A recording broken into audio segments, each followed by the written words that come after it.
What's up, everybody? How are you guys doing? Welcome to Jake Richardson's Coaching Corner. We are on episode 2 of season 2, but we're kind of going backwards to this saga that we had, which was relationships, the good, the bad, and the ugly.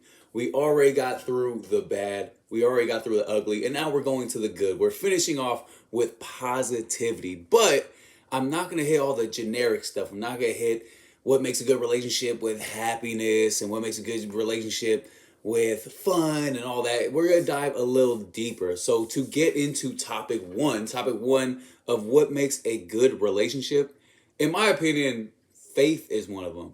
Not necessarily religious faith, but faith that you have in your partner. This goes a long way. It's not easy to create, and a lot of people don't know what I mean when I say faith. What I'm talking about is grabbing onto your partner and going on this ride and just knowing that they're going to grab back onto you and go on the same ride with you. That goes an extremely long way. Why is this so important? Because you need that shit. You need somebody there that's going to be riding with you or dying with you. And you need to know that that's exactly it. So many relationships don't have that. You know, it's sad. There's a lot of relationships that are on very faulty, light ground. And in my opinion, if you're on faulty, light ass ground, then you need to get the fuck out that relationship, or you have to reevaluate, or you need to talk with your significant other and let them know how important it is to have faith in each other, and full faith, not just half-ass faith. You have to have full, unrelenting faith in each other, and just know that if I'm a step left, they're gonna step left. If I'm a step right, they are gonna step right. That is why faith to me is so important. And like I said, it can be religious faith at the same time. It doesn't have to not be religious faith. But I think the more and more positions that you guys have together when it comes to trusting each other and believing in each other, the stronger and longer your relationship will end up going. So that's what I'm saying. That's why we're going to dive into deeper ones today and not necessarily these generic ones. Because happiness and love, those are, everybody's going to have that at one point or another. Everybody's going to have happiness. Everybody's going to have love. But at the same time, that stuff falls off super fast. So what do you have behind happiness, behind love, behind all the good times that will get you to the end result, which is marriage and kids and growing old together and all that shit? Let's see what else we got. What is important? What is it? Relationship. Like I said, it makes your relationship stronger. It makes you get into a position where you're growing and you're moving. And like I said, it's extremely important. Faith is one of the 4 topics that we're talking about. Number 2 is having their back no matter what. This is really hard sometimes for people to digest. Having somebody's back no matter what is not easy, because people have different opinions. One person could be like in my opinion. So what I mean by that is, in my household, if you were to run up on any family member of mine and say, hey, I don't want to explain too much my story, but I have a body in my trunk. I need you to help me get rid of this. Anybody in my family would snap their fingers and they would help you out.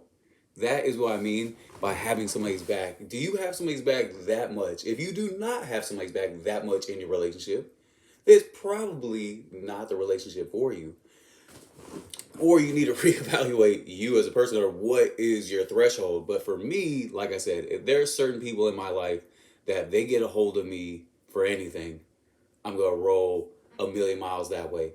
Especially my fiance and the person that I'm deciding to continue the rest of my life with. When that person gets a hold of you, you need to be able to jump to it and get ready. If there's a car, if there's a body in the back of a trunk, if they're running out of gas and they're calling you to just go drive and get some gas, pretty much anything within the spectrum of intense to light, you have to be there and ready to rock. And you should expect that back.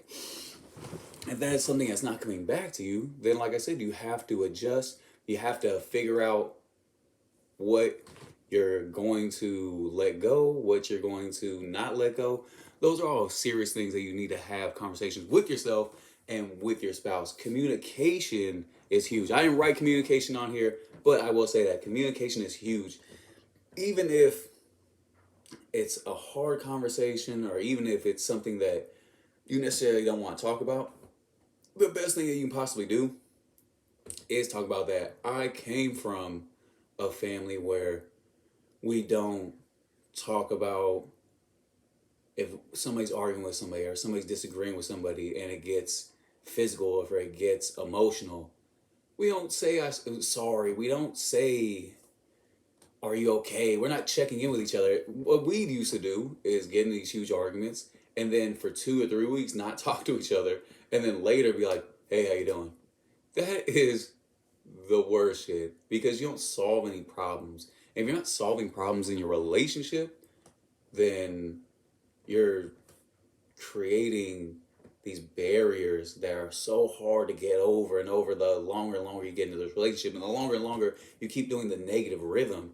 If you grew up the way I grew up, where you don't say sorry, you don't check in with somebody and you just argue, you don't talk for a couple weeks, you create these horrible barriers that people get fucking used to. Hey, you're not supposed to get used to that shit. You're supposed to grow. You're supposed to figure out how to knock the barriers down and become a better person. I was lucky enough to hate the way that we were raised and hate the way that we grew up to where I didn't do that. I want to talk about every situation that's bothering me in my relationship, and I expect the exact same from the person that I'm with.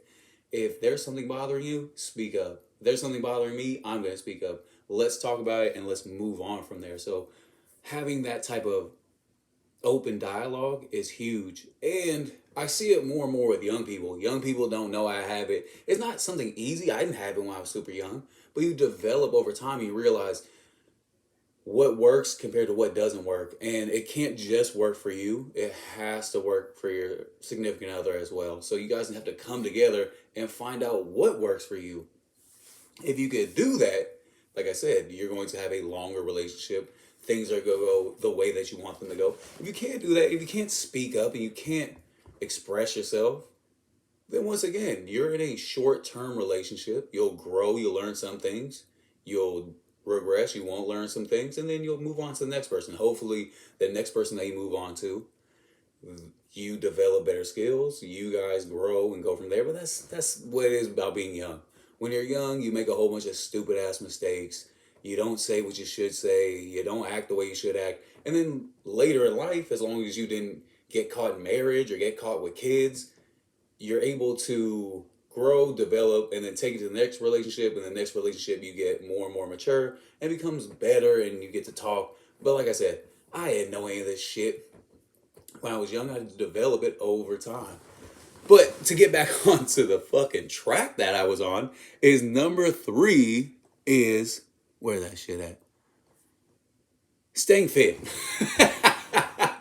Oh man, it's true. So staying fit in your relationship is also a sign of longevity, love.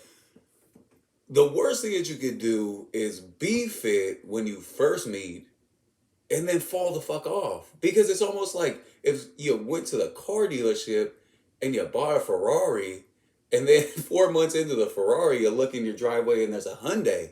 And you're like, wait a minute, I didn't pay for a Hyundai, pay for a fucking Ferrari. So it's the same exact premise. Why would you work so hard to look and feel the way that you want and then find somebody and get lazy and comfortable as fuck? Because that also to me doesn't give longevity. That doesn't speak to me that you're going for the long haul. It shows that you had short-term dedication and you're a long-term lazy ass because nobody's gonna want to stay with you. They got a hold of you because you had the broad shoulders and the abs. They got a hold of you because you had the big firm booty and perky tits or whatever the fuck.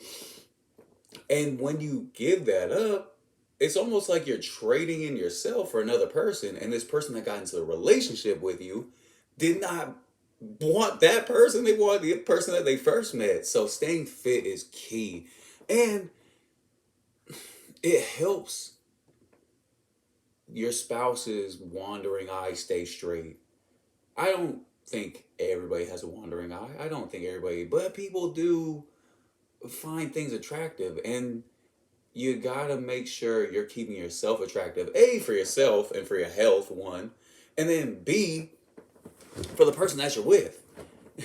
This is a visual type of world where people are, they like what it's visual first. There's no such thing, and I don't mean to burst anybody's bubble, but there's no such fucking thing as love at first sight, because love is so hard to develop that you cannot get it off of seeing somebody for the first time. You could have lust at first sight. Lust at first sight is super easy. That means that you saw somebody, they had something that you find extremely attractive, and that drew you towards them. If people were keeping it real and saying, yeah, that was lust at first sight, and then it grew into love, perfect. But to say it's love at first sight means that you're a very shallow person. It's easy for you to find love. And that shit isn't supposed to be that way. So like I was saying, don't get caught up in the love at first sight shit. It's more seeing something that you like with somebody, them keeping that fitness going, you keeping that fitness going, and then you guys strengthening your relationships. When I see two fit couples, it tells me that they're very much so in tune with health, they're in tune with each other, and they have a common interest. Common interest in fitness is the greatest thing. Common interest in drinking alcohol, horrible. Common fitness in bullshitting, not so good. But to me, the common interest in fitness breeds the longevity of a relationship. It breeds strength. And that's one thing that I have, and me and my fiance have, is we both like to go to the gym. We both like to stay in shape. We both like to look good for each other. When I'm working out and I'm doing sit-ups or curls or squats or anything like that, I'm always thinking about myself first, because it helps me feel good and strong and powerful, but then B, also my relationship, because I want to look good for the person that I'm with. You don't want to get into a relationship and then look like shit. So when they're parading you around, everybody likes to show off. If there's somebody out there that doesn't like to show off, they're bullshitting. But everybody likes to fucking show off.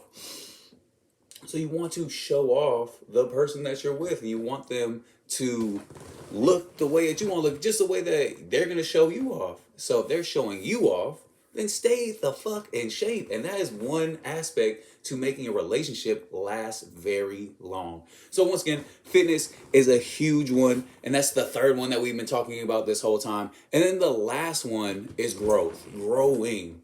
You are constantly growing. I tell people this all the time. The day that you stop learning and the day that you stop growing is the actual day that you end up dying. It's not necessarily the day that your body stops working and you pass away. The day that you think that you can stop growing is the day that you're dead. And to me, in a relationship, growth is key. You can't be the person that you were yesterday. You can't be the person that you were 5 years ago. You can't be the person that you were 10 years ago. You have to be a different person as you're progressing forward. Hopefully, a fucking better person. You don't want to be a weak-minded person. You don't want to regress at all. You don't want to get bitter and old. I seen that growing up. Like I said, I saw bitter, I saw regression, I saw old. You have to keep it spicy at all times. Like I tell people all the time, the best thing you can do is try to do something new once a month. It can be anything. It can be balloon rides. It could be going to a movie. It could be big. It could be small. It could be bungee jumping. But what you need to do is constantly keep the relationship growing and keep the relationship flowing. And don't get caught in rhythms. Don't sit and watch Cops. I don't think they show Cops no more, but us growing up, I remember every time when the family would all come together, everybody would be watching Cops and just bullshitting. Don't do that. Find ways to keep it spicy. Find ways to keep it growing. And that comes in with communication. Like I was saying, when you communicate with each other, you can find out how to grow as your relationship grows. So communication and growth come together. And when I say grow, you're growing in all these aspects. Everything that I've been talking about. You should be growing in your fitness journey. You should be growing in your communication journey. You should be growing in your faith and each other, that should constantly grow. It shouldn't regress, because if it is regressing, that just means that your relationship is regressing. You should work on having your relationship grow. And if growth in the relationship is something that's so hard either for you or the other person, then it is about time that you guys shut it down. And that's okay. That's also a very good sign of a relationship, is knowing when the relationship is done. And relationships end all the time when it comes to family relationships, when it comes to friend relationships. And it can easily happen within you and the person that you're with, depending on the effort that you decide to put in or not put in. For me, like I said, if you're putting in maximum effort, everything should be very easy. If you find yourself putting in half effort, then shit ain't gonna be easy. And in relationships, that's the number one thing that you should be focusing on, is maximum effort at all times. If you're not putting in that max effort, then you should just go do your own thing and don't worry about this relationship. This relationship's over already. But growth is a big part of it. And that was the fourth one that I was tackling, was growth. Besides that, I'm going to get into this part of the podcast. The whole podcast was based on relationships, and this was the good part of relationships. The things that we tackled were faith, but faith in you and the person that you're with. The other one was having your partner's back, which was huge, making sure you're always there for them. The third one was staying fit. And then the fourth one was growth. If you could focus on those four things, then I think that you'll be absolutely fine in the relationship that you're in. If you find that those are faltering, like I said, the other stuff, love and happiness, those are the front end. The back end is really what you want to pay attention to. If you can cover the back end, the front end just all flows together. But with my final thoughts in this short podcast is, if you're in a relationship and it's faltering or it's not going the way that you want, there's only one person that could control that, and it is you. And you could put only 50%, because in a relationship, you have 50%, the other person has 50%, and then when you come together, you have 100. If you are at 50 and you feel like the person is at 20 or at 30, then you need to check in with them. You need to talk to them and figure out how you can get to 80, to 90, to 100.